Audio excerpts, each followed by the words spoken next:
I went into debt and leveraged everything I had, debt-wise, personal guarantor on everything, and you start to see this glass ceiling, like, "Hey, I'm not gonna be able to outrun this because I don't have access to the capital."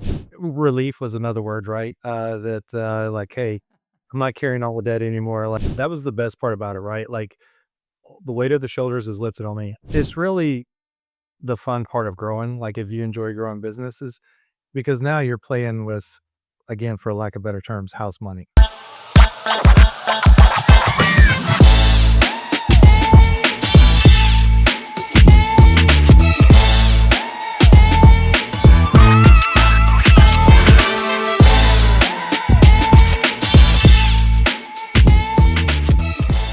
Hey again, welcome back to NexChapter, recorded right here in the Republic studio. Think of it as the Republic for founders and entrepreneurs, where we share wisdom, celebrate the journey of another entrepreneur, and have some fun along the way. I'm your host, Raman Sehgal, and the author of Floundering Founder, and I'm also the Toronto chapter co-lead for Post-Exit Founders, PEF. And this show is for founders who are scaling businesses and also for those that have sold and off they're going out what the heck to do next.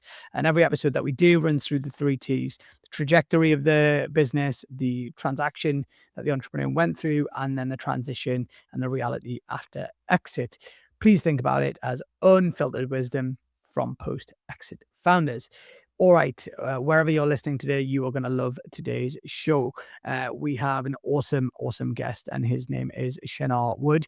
And Shenar is a absolutely delightful chap, I have to say. I really enjoyed meeting him and interviewing him, hearing his story. A bit of background for my guest, about my guest today.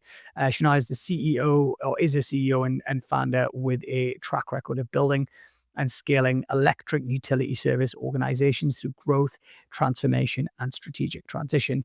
As the founder of Dynetek, which is a kind of Dynetek Solutions, in Tampa, he led the company through rapid expansion, building the operating cadence and capabilities that ultimately supported a successful sale and platform integration. He directed the full M&A lifecycle, including valuation, modeling, due diligence, negotiation, and operational readiness as well. Shenar has also driven enterprise modernization through the deployment of integrated operating systems that standardize workflows and strengthen compliance at scale, while improving safety performance across key metrics. And now, not only is he a super successful and impressive entrepreneur, he is also a former US Army rotary-wing pilot and Chief Warrant Officer. Wow. So he brings high consequence decision making and team leadership developed in demand environments, and he holds an MBA from Emory University. A military guy that used to fly helicopters, that then built a very unglamorous but super successful business in the kind of overhead and underground cabling kind of world, believe it or not, that exists. And so it's one of those businesses where you look around yourself and think, who the heck does this type of business? Well, Shenar is exactly that type of guy. And I think there's a lot to unpack from today's episode in terms of what he brought from his military experience and how that helped him shape his business and his culture. Some great insights into like how they built a culture of predominantly field-based staff and how they made them feel special and gain loyalty in the business in a very kind of unsexy, untrendy industry. And, kind of had a fantastic transaction, but also what it was like on the other side of that transaction and why it excited him, which is not always the case when there's an earn-out component involved. So yeah, really good episode, great guest. I'm sure you're going to enjoy it. Wherever you're listening today or wherever you're watching, please give us a kind rating. And if we can do anything better, if you've got any guest recommendations, we're always trying to improve what we do here. Please let us know. And leave us a kind rating. No nasty comments, please, because they really upset us. Enjoy today's show. Bye. Hey, Shenar, welcome to the NexChapter podcast. Great to have you here. Yeah, thanks for having me, Raman. Great. Yeah, I've done some research on you. You've got a super interesting story that we're hoping to bring to life for our audience today. But before we start, our ritual is what drink you have brought to today's podcast. You're in Florida, so is it a cocktail of some description? Hopefully. I wish it was morning mimosas, but in this case, this is just Good old fashioned coffee. Good old fashioned coffee. Are you specific about your coffee or just anything goes? Yeah, anything goes. I'm not. For me, it's the Dunkin' Donuts K cup, small bit of creamer, and then we're off to the races. I love it. I love the it's I mean we have this in Canada where people are obsessed with Tim Hortons, and when I lived in Yeah. Boston people are obsessed in Dunkin' Donuts. But yeah. And well, I've got some kind of funky black raspberry natural essence water. So we'll see how this goes. If I start coughing, if it's disgusting, just ignore me. Well, look, I would love you to start off, Shinar, maybe talking about the kind of give us the overview of the business that you built. What was the business and the clients it served, et cetera, et cetera. And then we'll obviously dig into because there's from doing my research, it's a really niche area, which I'm a big fan. I've written a book about having niche businesses, and so I'm super excited to talk to you to hear about your story. No, no, I appreciate that. Yeah, so I started a company called Dynetek Solutions, and so what Dynetek Solutions focused on was there's a lot of utility companies out there that does overhead power lines, and our focus was like, hey, specifically here in the South, it could be in the North as well, converting the power overhead power lines to underground, and so there's a large movement to convert the overhead lines to underground. And so what we find out is there's a lot of trades that specialize in underground, digging or horizontal directional drilling, but no one was doing the line work on the underground side as well as the directional drilling at the same time. So my thought process was like, hey, let's combine the two trades together and more of a Metatronic type engineering, so that when we're actually done directional drilling, we'll also do the turnkey portion of this and do the switching of the cable and whatnot, and do the full blown conversion. How the heck do you get into? How did you get into this? It's so random. So Yeah, no. So, School of Hard Knocks. I started out with my brother during college, helping him because he was doing it for a local IOU or Georgia Power there in Atlanta, and so I learned the trade with him where we were doing the drilling, but we're also starting to experiment with the full on conversion and doing the line work as well. 9/11 happened, and when 9/11 happened, I went and enlisted into the military and done that for another 10 years. As I was getting, well, first part of it, I was getting out of the enlistment. The market was crashing. I'm like, hey, this is a guaranteed job that I've got in the military. So let's make the best of it. So I applied for flight school, got picked up as an Apache pilot, done that for the wow, next 6 years. And then when I got out, I was like, I kind of given the last 10 years of my life to the military. I'm like, it's time to kind of focus on the family kind of thing. So looked at that, and the only thing I knew that I could generate cash pretty quickly was this line of work, right? Because at my age at that time, I've kind of missed the corporate ladder of like, in your mid 30s, like starting all over again is, and I had a pretty decent paycheck coming out of the military as a pilot. yeah, But even in the aircraft world, like, you don't get to start out like, "Oh, let me go fly Delta." Like, you start at the bottom of the regionals, and you have to work your way up another 10 years. I was like, "Well, that sucks. I'm not gonna do all that again," right? So, the only thing I knew was, the directional drilling and power work. So, I went into debt and leveraged everything I had, debt-wise, personal guarantor on everything, and started Dynatek Solutions. Kind of wow, a amazing. burn the boats mentality. Yeah, yeah. It's I knew you had a military background, from the biography, but yeah, like a pilot as well. That's incredible, and so good on you for serving, and also just becoming a pilot is not the easiest thing to do. So you clearly had some amazing abilities to achieve that.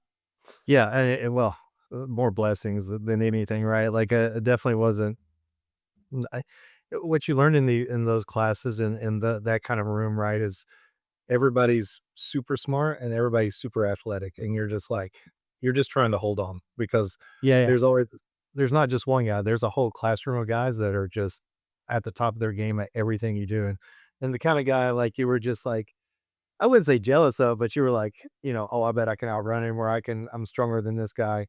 Or you'd say, "Oh, I bet I'm smarter on the test." Well, all these guys are not only they're like top athletes, but they're great engineers on top of that. And you're just like, how do I compete with these guys every day?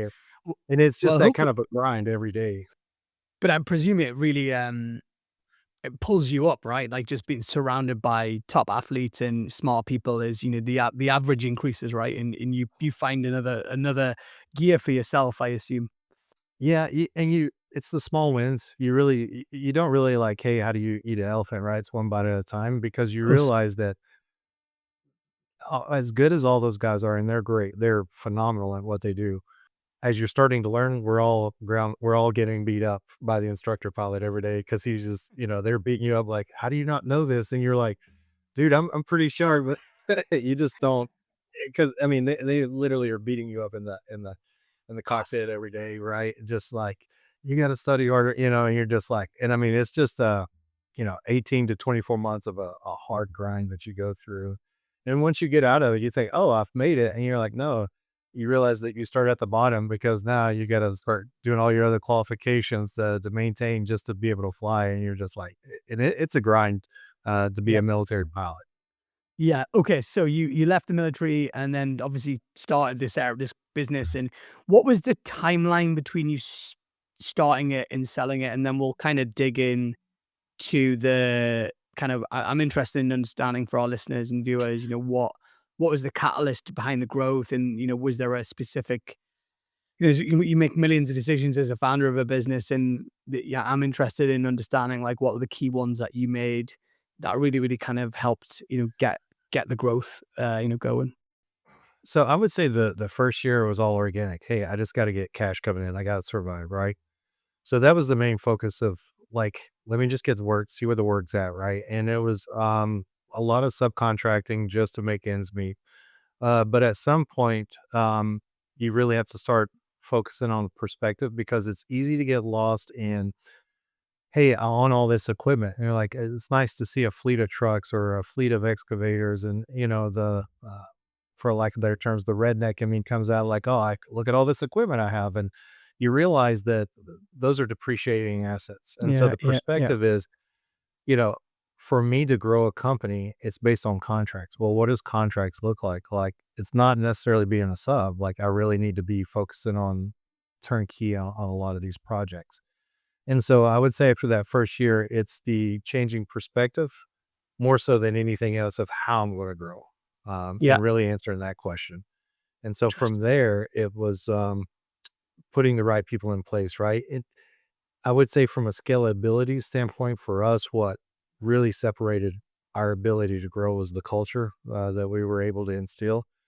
Because you do get that, and I don't mean this in a bad way, but that mom and pop feel like everybody has my number. Like, no matter how large we got, like everybody had, I wouldn't say direct access to me, but they was known that you could walk into my office and tell me whatever you had. Not Yeah. necessarily that you still don't need to go through the chain of command, but you could come in and talk to me, or you could go in and talk to HR, which was fine because it was my wife. So that was and she was again the mother hen that was like, oh, she goes, these are all my children, and we treated everybody like they're not just a number; they actually meant something, even no matter what was going on in their life. And so That's the cool. perspective, and then really just ensuring that we had a strong culture. And how many people did you get when you sold? And the reason I'm asking that is, I think certainly my experience, having a great culture is easier to do when you've got 10, 15, 20 people. When you go up to, I think when you get past 50, 60 people, for example, it gets harder because, not everyone has that direct access or relationship and gets to see you and your wife in this instance, you know, working day to day to kind of follow that example. So was there ever a point when you were growing that you thought, wow, we're gonna have to think about culture in a different way? Yeah, I think it was just the byproduct, things we done, and so what I mean by that is, we did hit the 50 or 60, and it was, we were still had the same we had more layers in place, but Yeah. even if the lowest guy said, "Hey, Shinar, I've got an issue with the family," and he didn't feel comfortable talking with my wife or HR, hey, by all means, let's figure it out. We'd all sit down and work together. I would say the part where we were still able to hold that together is processes and automations. Um, we were still pretty lean at the top. So when I finally walked away, we were still just north of 100 employees. The ability to automate a lot of processes. So we were probably 5 or 6 at the top that were still running all of the not necessarily daily operations, but taking all the back office support. Yeah. Um, and so still being able to automate a lot of those processes really still opened the door for a culture to still continue to grow. Interesting. How did you I appreciate you kind of I think we probably many of us have read the E-Myth and these books around, the need to process things and add checklists and automate. The reality of doing it is often much more difficult or seems difficult. Was that just something that you had through your military training, for example, that you'd seen that? Or was it something your wife brought to the table? Was it actually something an employee or a senior manager brought this ability to actually automate things and process things in a way without compromising culture? Because I actually think that's actually, give yourself some credit there because that's actually probably harder to do than I think. There'll be people listening and watching. You're like, God, like, how do you do that? Right. Like, and so anything you can share would be great. Yeah, yeah. So for us, it was a combination of everything you just said, right? It wasn't just like, oh, let's here was the checklist and let's because every B2B or service or product that you're creating is different, right? So how you go about your day to day all looks different. And for us, um, it it really come down to in my heart, I would say yes. I would have if it was just me solely running it. I would have probably negated a lot of the culture if I didn't have a strong team around me council-wise, such as, our controller, our director of operations, and Isabel, my HR director, also my wife, because they would always just beat it into me like, "Hey, Shenar, we still gotta think about these guys." And in my heart and as a former soldier, like, I'm like, "You're right." And so I'd always come back to it and revert to it, like, "Well, how are we gonna do that?" And it wasn't like I said, there was nothing I mean, as a pilot, I'm huge on checklists, but Yeah. this is Yeah. just something that for me, I'm very big on servant leadership and like, hey, because how am I gonna, if I'm serving those guys, then they don't have to worry about this. Like, I just need you to focus on we work 10-hour shifts. So I just need you to focus on the 7 to 5 stuff. What's going on out there? Yeah. I've got good leaders in the field to give you direction. So I know that's taking, so how do I take care of those guys? So one way that we did this culture wise is like, hey, once a month or once a quarter, we're pulling everybody in for lunch. We're going to cater in because these guys are in the field, right? Like, so this is Yeah, I not was going to a ask you. They're all out and about, right? right. Dealing with So it's not, lines and things. Yeah. yeah, yeah. So it's not the Google and ping pong tables and foosball tables, right? Like, we don't have co-ed soccer games or matches or what. Like, this is, and the guys are tired because they've been in the sun and the heat all day long. So it's like the least we can do is like, hey, let's bring in catering. So whether it be food trucks or whatever, just little things like that. Yeah. So I would tell you early on, it was like Bayern Munich came and maybe it was Man City or Man United. I Yeah. would want to be right. So they came over and I was like, hey, we're gonna go. I bought tickets for everybody, or we'd go do Oh, you should baseball have took games. me, Chanel. You should. I would have loved that. I'm a massive football fan. So sorry, go on. Yeah, yeah, no. So we would go and, like, we would just have tailgate parties, like, bring the family, don't Wow, bring the family, come, don't like, here it is that's for the cool. guys. But we would just do big weekends like that, like, and I don't wanna take away from their families because Of that's a big course. part of it, so the other part is ensuring that we bring those in, like, so for, Christmas, hey, we're renting out the whole floor of Topgolf, and we're gonna cater there and do all that, so it's the little things and giving back. It might cost you 2 hours, of your time, but man, the guys really appreciate in Appreciate it. seeing Yeah. that. Yeah. It's a great point, and I have to say that was certainly in building the two businesses that I've been involved in founding. Doing these get together events, whether it be a party or a social of some description, it just means so much to people because a lot of companies, in bigger corporate companies, they just don't do that type of thing. So I think being in a founder operator type role like you were, I think is great. God, I can't imagine what your food bills were with all these hungry guys turning up. I imagine. I would say when we're at, like, at 100, right, and let's say there's 100, 150, it would range. So, last year we did, Hard Rock Casino, and, of course, we didn't really find any of their gambling habits, but it was, And that could have been dangerous. You're right, and I mean, we were like, "Hey, it's a 2-ticket drink, min or max," right? Like, after 2 tickets, this is on you guys, but it would range between 10 and 15,000. I mean, it wasn't, like, crazy, but, man, to know that you have continuity in your workforce every day and that these guys enjoy coming to work because Yeah. in our line of work, there's nothing I've said this in other places, but it's like, there's nothing sexy about what we do, right? Like, there's no glam and opening up digging in ditches in front of someone's house, and being sweat and muddy, right?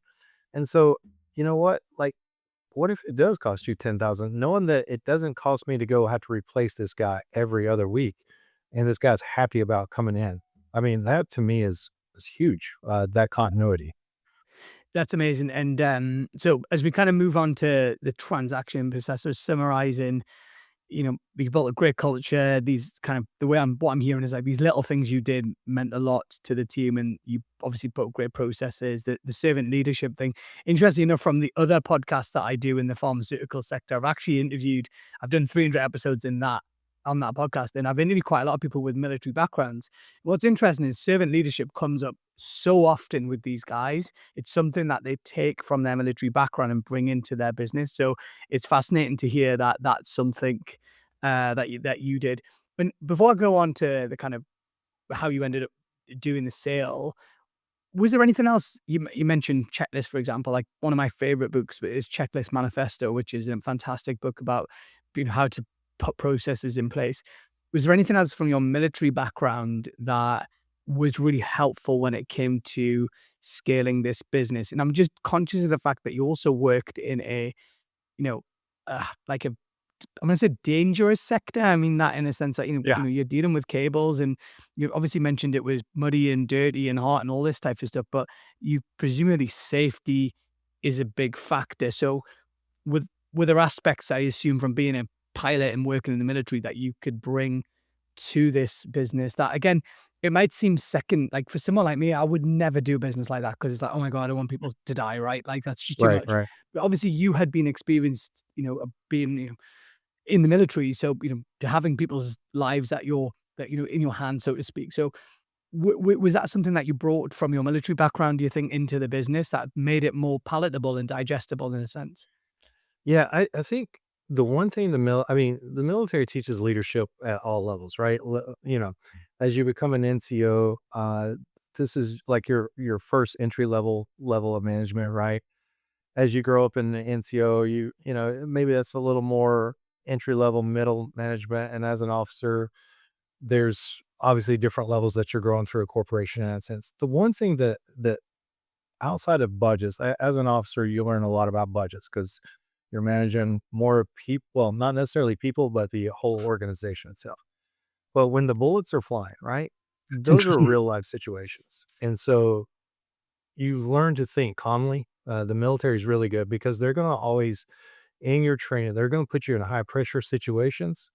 And as soon as you lose your cool, um, no matter what it is, right? Like you probably lost the battle at that point. So the ability to maintain calmness.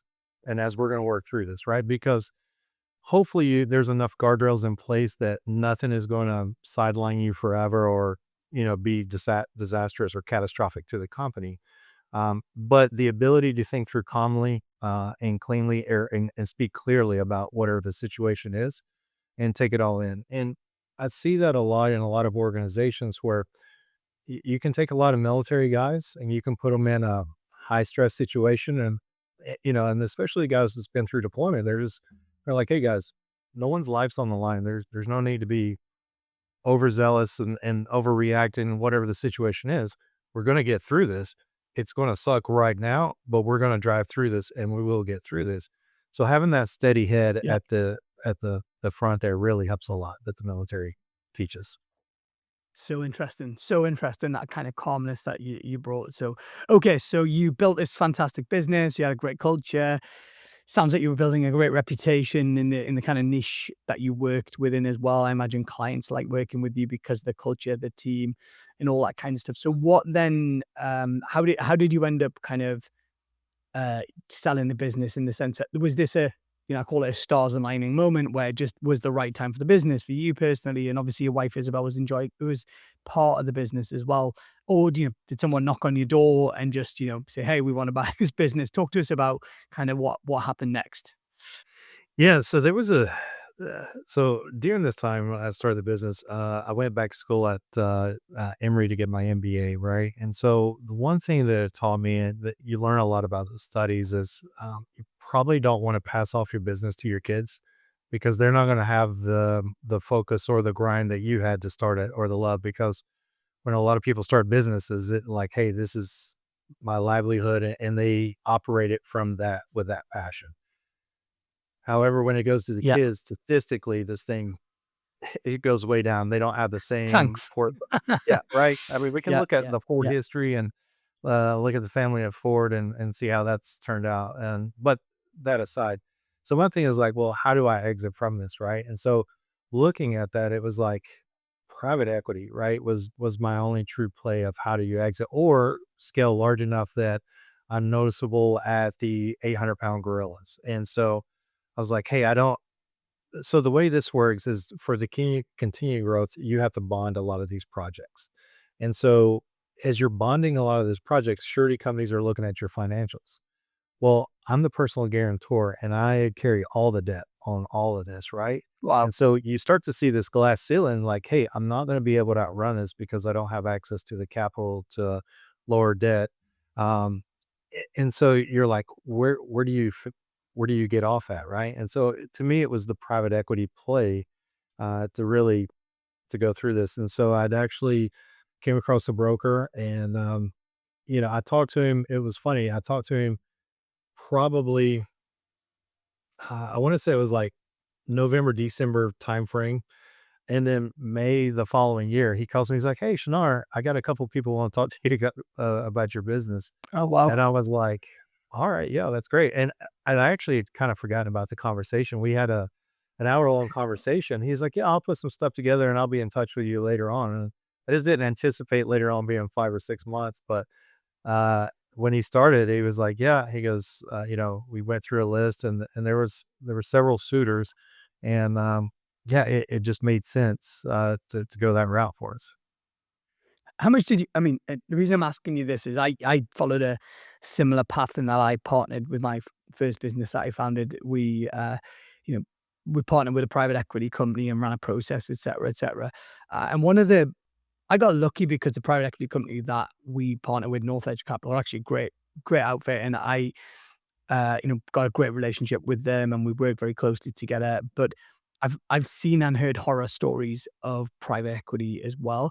And one of the things I didn't do was probably nurture private equity relationships in advance myself before it so I got kind of I was left with a choice of a handful and went with those guys and that look turned out fine great. I was a bit lucky. Right. But actually I wish I'd built relationships with these people in advance. And actually we've heard this on the podcast a few times actually where guys and girls are learning from private equity companies and these bankers about, hey, what makes a business valuable and actually building these relationships. So by the time it came to a transaction. So obviously, I think, kudos to you for doing an MBA, by the way, like at the phase of life you were at as well. Like it says a lot about you that you're running a business and growing a business and then decide to do an MBA, which is cool. But my question was around, did you know much about private equity? Were you like, do you kind of know how a typical deal structure was done? Like, what it might look like on the other side? Because I'm guessing you are running in this business day to day as well at this point in time. So it's not like Yeah. you've stepped away. Right. No, I mean, those are all fair points and accurate. So, I mean, definitely running business day to day. And I was kind of in my own way, right? Like I didn't know how to get out of my own way to grow the business, really and truly. Um, After the sale, I kind of was able to look back and reflect upon that. But going back to your original question, so on the private equity piece of it, I think that is probably one of the strongest things now. Like after you sit back and you analyze and you reflect about what the process was, it even comes down to how do you set up your books? How do you, if you're starting a new company today, like, hey, how do I start lines of credit, but I have no revenue coming in, right? And so there's ways that you just start thinking asymmetrical than most businesses and how to grow this. But to your point, even in the private equity world, like, hey, is this a small market cap type firm? Is this mid market? Is this someone Yeah. that's you don't know who you're talking to, and you don't realize that there's all these different players, and they have all these little niches in the PE space. Uh, Now I realize and understand that, but the MBA taught me like, yeah, I mean, typically that we trade on EBITDA and but do you get into trade backs and valuations and all that? Yeah. Like maybe a little bit, but you don't necessarily do a deep dive into that. Yeah, great point. And it's amazing in hindsight what you what you learn from a process and actually doing it. So these two private equity companies are the broker brought what and in kind of private equity speak, they call these value drivers. Like, what made your business valuable, right? Like, was it growth, profit, the niche you were in, customer retention? Like, there's lots of, there's like maybe 15, 20 of these things. I mean, was there a handful of things that were like, why these P companies were like, hey, we really like Shenar's business? Yeah, so future cash flows. That was the main driver, right? And so the company Clare Capital, which owns Thayer, was who acquired us. What was really nice about ours was more value add geographical. So they operate in a union states up in the north. Uh, Interesting. and it's hard for union companies to come into the South and compete and be competitive because of pricing. And so us Okay. being non-union and focused on underground, which they didn't have that, it was just a perfect alignment as well So as so it was geography, future cash flows, plus you had I'm gonna call it a capability, right? You had yeah, an expertise, a capability that they wanted to add to their portfolio. that's correct. That's correct. And Very so cool, that's very cool. I mean, it did align for us in that sense as well, because I'm like, "Hey, we don't really have the overhead experience," right? And we realized for us to continue to keep on growing is like, "Hey, we need the overhead experience," and so they brought that to the table in spades, right? And so it was a perfect alignment in that sense. Amazing. That's so interesting that the those were the key kind of factors. So it was a private equity company, but obviously they owned a portfolio company and you were basically part of, Yeah. if I'm gonna call it a roll-up, but that's probably not the right word, Yeah. but it was I don't know if they're effectively you were part of a roll-up of a platform company that were buying up in different regions and different capabilities. And and we're gonna move in a moment to kinda the transition side of things, but talk to us quickly about then I'm interested, obviously, you and your wife, and I'm not gonna ask you about financials or anything like that. That's not what I'm interested in. But like, obviously, your wife Isabel was involved in the business, and you built this fantastic business. And so, I suppose two questions: one around when the offer landed on the table, or the offers, like, and how did that feel? Because you've obviously had an amazing background in military and stuff like this, but presumably there was a chunk of change being offered that was life changing for you and your family, which would have been very exciting. But also, how did you think about the culture piece here? Because the thing that used to worry me was if I ever went down this route, you know, what will my staff think of me? What will my team think of me? Because will they think I've sold out, et cetera, et cetera? Did you feel any of that as well? I didn't feel that. I would tell you more so than anything, and this is probably the vanity in me speaking, is I felt validated that our what we had built was validated because someone else That's wanted it, cool. right? So I felt the validation. Um, not that I didn't care about the guys. Obviously I did care about the guys, but I also knew that they wanted me to stay on after the sale and continue to keep growing and being part of business development and running that. So I never felt like we were going to lose. You're gonna leave them. Yeah, yeah, Yeah, yeah. And I was very transparent with the guys. I'm like, not that I necessarily gave them every single financial, but I'm like, guys, we can't continue to grow. And if we don't grow, we're going to die as a company. yeah, Right. yeah, So I was very transparent with the guys.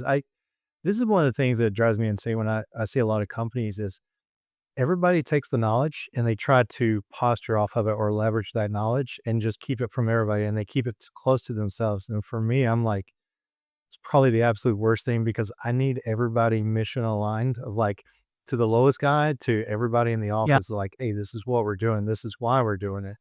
And if we don't do that, here's the repercussions of all this. So being extremely transparent on all transactions that we're doing. That's cool. I like that being mission aligned, and I really like what you said. I mean, it's funny because I remember years ago, with my first business, and A competitor of ours, local competitor, said, one of the founders said, "Hey, can we grab a coffee together?" We went for a coffee. Very naive. I went to the meeting, and lo and behold, he was like, "Hey, we want to buy your company." And I was like, "What? Like, my company?"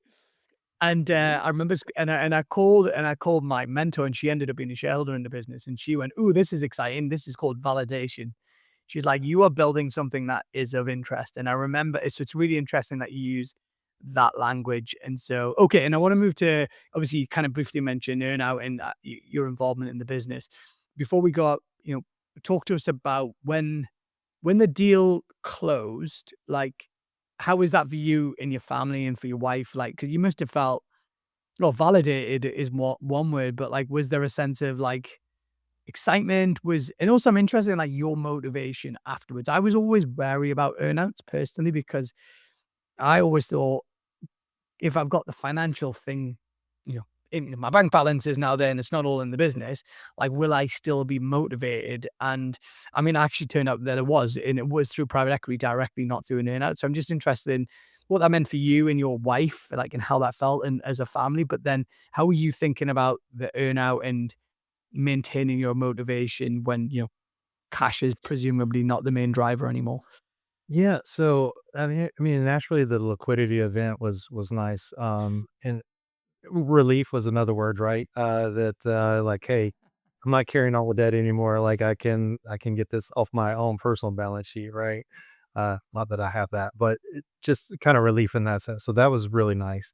Um, it was different because now it took a couple months to set in, but now it was again change of perspective in that now I actually have the resources to continue to grow this out, something that didn't. So now it was okay, how do I grow this out now that I have all the resources and capital is not an issue, equipment is not an issue, like I don't really have roadblocks and I pretty much have the whole southeastern United States that I can go after that I couldn't before. How do I tackle all of this now? So it was it wasn't, I didn't lose the motivation. It was like, "Okay, now I can really do what I set out to do." Go for it. Yeah, Yeah. yeah, So it's interesting. So in a sense, it's given you what you said before, is it gave you the capital and resources. It's opened up a new market for you to attack and go for. So like, as a day job, it's actually created opportunity for you and the guys to continue to grow. But it's not all sat on your head now, right? That's the difference. Presumably, it's not all, you're doing this as an employee of the broader mothership now, and it's not like, hey, it's all on Shenar's head, and if it goes wrong, like, the personal yeah. debt, it closes in. Right, right. That was the best part about it, right? Like, the weight of the shoulders is lifted on me. I have a complete support team. I have, as many startup and entrepreneurs, like, how am I gonna cover payroll? Like, those questions is not even part of the imagination now of what's going on, right? Like, now it's like, how do I get the market share over here? How do I expand into this territory? How do I get this contract or land this? Who do I need to talk to? So it's really the fun part of growing. Like, if you enjoy growing businesses, because now you're playing with, again, for lack of better terms, house money. And Yeah, I yeah, don't have all yeah, my yeah. cards off the table. I love So that, payment house money. And I don't know if you're able to share, like, are you, is your in out for a certain amount of time, or is the rest of your earn out linked to hitting particular sales targets or something like that? Just interesting how it was structured. yeah, yeah. So mine was turned out to top line revenue and EBITDA, just to ensure that, we're not out lending contracts just to land contracts and drive revenue, whether it be profitable or not. So I had a small EBITDA number tied to it at the bottom, but it was Okay. really drive new sales, drive new revenue. And so we were able to do that as well. And is that for like 2 years, 4 years, something like Yeah, that, if so you're able to share? it was for 3 years. Now I'm in this, call it gardening phase where I'm just kinda set back and, like, this is pretty where I'm gonna exit stage left and they take it Great. over and I've done all I can do and, You've done kinda step back from the table. Okay, so I was gonna ask you, so because from my research, I kind of figured you were at the end or ending your earnout piece, so there's Yeah. like a more harder exit coming. And it's interesting because I did an interview recently with a guy that he stayed on with the bit. He actually did a full cash out on day one, and he stayed with the business for 2 years, and he just loved what he did. They worked in the military defense, in the national security space, and he was very aligned to the moat, like his motives were linked to what they were doing for the greater good for the FBI and all these agencies they were working for. And what what I found quite interesting about that interview was when the hard exit happened after his earnout, or actually it wasn't an earnout, when he just left, he actually really struggled at that point. Because the kind of like the rhythm of his day to day, the kind of you know, what he was focusing on. Actually, he talked very openly about he became very depressed actually, and then he made an error and bought a business, and that went badly. And it has a happy ending. He's since sorted his life out and been involved in a new business that's more aligned. But I'm just interested in how you're thinking about this now, or you might be in this phase already where you've obviously worked what 20, 30 years in your life. Presumably, I don't know if you've got a family or your kids or anything like that. How are you now thinking about what the next chapter, as we're called, looks like? Because it is going to be different for you. Are you, you're in Florida, right? You're going to go play golf every day and enjoy the sunshine, or actually you want to go spend some time with your wife, or I'm interested, like, how are you thinking about this? Or is it even, maybe it's not even occupying your mind? I don't know. Yeah, no, I mean, so right now it's cycling, swimming, running, kind of to Good for you. exercise the demons. That helps out quite a bit for me. Right now I'm just writing a lot of content on LinkedIn as well, and just leadership type stuff. Yeah. So it's just I'm just taking it all organically right now. There's nothing that like, oh my gosh, I want to jump into this space. I want to do this or I want to do that.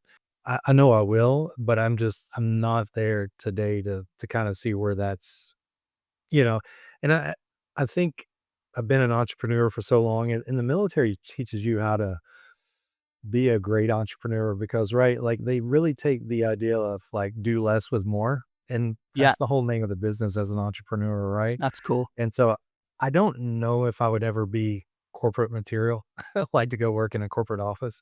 Like I'm all about, you know, doing what we're doing here. Like you've got the podcast stuff and just seeing where it goes, right? Organically Yeah. Yeah. see where this lands at. And it's interesting, right? Because like I've seen some of the content you put on LinkedIn, which is great, by the way. And my main motive for doing this podcast was exactly that, which was like, how do I extract wisdom from post exit founders like yourself that actually can pay forward and help other people who are going on that journey, whether they be pre exit, going through a deal, or post exit, and like doing these interviews is all about that. And I get to meet cool people like yourself, which is again, like, if it's helpful for you, I mean, the conversations I've had on this podcast, meeting lots of people, having great conversations, and just seeing where things go can actually Right. be just as beneficial as having like a very, very clear kind of plan of action. And it's interesting you mentioned the fitness stuff. Like that's very common again, of Yeah. like, running and growing a business can come at the detriment of we had one guest on, recently, and Joe talked about he was 250 pounds. Okay. And like when the after post acquisition, and he's now an elite marathon runner, right? Oh, Like wow. he really turned his life around. He actually owns a health studio with his partner now. It's amazing. He's actually aligned his passion for fitness and health and what it's done to his life with a new business. So it is really fascinating to see kind of what people do less. Have you got kids? I should have asked. I was going to ask you earlier on, but Yeah, yeah. So, do you- I've got 3 girls. okay. One lives in Utah and then 2 here. I got a 5-year-old and a 15-year-old. Oh wow. And, yeah, so they keep me busy. I mean, we were doing the travel and soccer and, or football in your case. So, Yeah, well, I have a 5-year-old, and it's painful, right? We like he is an absolute pain. He is so much fun, but he is a pain. I don't know how your daughter is, but like yeah, the 5-year-old, you got 1 or 2 kids or 3 I've got or 3. I've got similar. I've got 3 boys, and but so the and 13, 10, and 5, and the 5-year-old pushes us to our limit because I mean it sounds like you had a gap as well. So yeah, yeah. So that gap, I don't know what it is with this 5-year-old right now, but the first one, oh my, so easy, so sleep. easy, yeah, yeah. Yeah, so I was like, "Oh, then I could do this all day," or I'm sure my wife doesn't say that, but like, "Oh, this is," relatively easy. And she thought the same thing. And but the 5-year-old is like, no, no, we're not.